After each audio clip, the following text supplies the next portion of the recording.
What if I told you that the heart of British democracy, the House of Commons itself, was just declared dead, not by a protester, not by an enemy, but by one of its own, live on the floor of the chamber? Tonight we have the story of the moment a senior member of parliament stood up and said what millions are thinking, but no politician dares to say. The system is broken, your democracy is pointless, and this chamber is a complete waste of time. This is more than just a speech, James. This is an eruction. Conservative Member of Parliament Tom Tugendhat did not just attack a policy. He launched a full-scale assault on the legitimacy of Parliament itself, leaving his colleagues in stunned silence. This happened during a debate that was already explosive, Labour's controversial deal to hand over the Chagos Islands. But what Tugendhat revealed about the inner workings of our government is what they truly do not want you to hear. Exactly.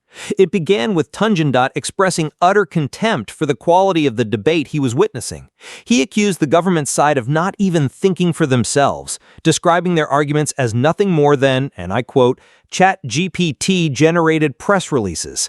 He was essentially calling them mindless robots, reading from a script with no real thought or conviction. It was a scathing opening, but it was only the warm-up. He then turned his fire directly on the entire institution.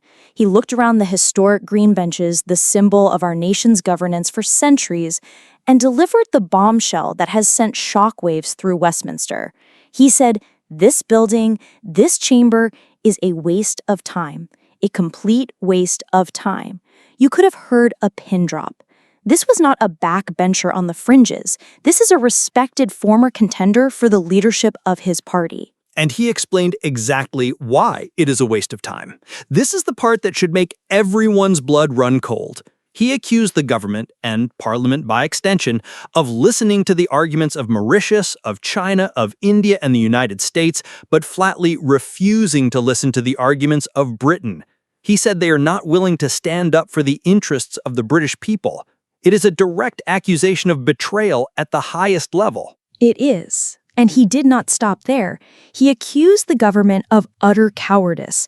Using a famous line from Monty Python, he said, "The moment they are challenged, they bravely turned their tail and fled." He was painting a picture of a government so weak, so terrified of confrontation, that it would rather sacrifice British strategic interests than face a difficult argument. It was a humiliating accusation of a complete failure of leadership. But here is where the element of mystery deepens, Eleanor. Tugendhat hinted that this was not just incompetence or weakness. He suggested something far more sinister was at play. He claimed the Foreign Office stitched this one up.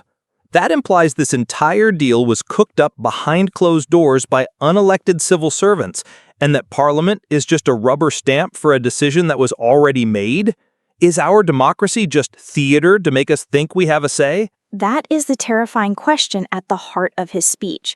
He said the British people are disenchanted because they see changes of government, but no changes of policy. He called it the pointlessness of democracy in this place. It's an extraordinary statement. He is saying that it does not matter who you vote for, the outcome is the same because unelected officials in the background are the ones truly pulling the strings. It suggests the system is rigged from the inside. It is a devastating verdict on modern British politics, coming from a man who has seen it all from the inside. He essentially declared that the entire process is a sham, designed to ignore the will of the British people while serving foreign interests and the whims of an unaccountable bureaucracy. The silence that followed his speech spoke volumes. No one knew how to respond because they knew, deep down, that millions of people across the country would be nodding in agreement. So this leaves us with a truly profound question. This was not just political point scoring. It felt like a genuine cry of despair from the heart of our democracy, a warning that the system we trust to protect us is failing right before our eyes. James, and that brings us to you, our viewers. After hearing this, what do you believe? Was Tom Tugendhat right to expose what he sees as the truth, that Parliament has become a pointless waste of time that betrays British interests? Or did he go too far, undermining the very democratic institutions he swore an oath to protect? Let us know your thoughts in the comments section below. Your opinion on this is more important than ever. And if you believe in getting the unfiltered truth that the establishment doesn't want you to see, make sure you subscribe to Alert View and hit that notification bell. You won't want to miss what happens next.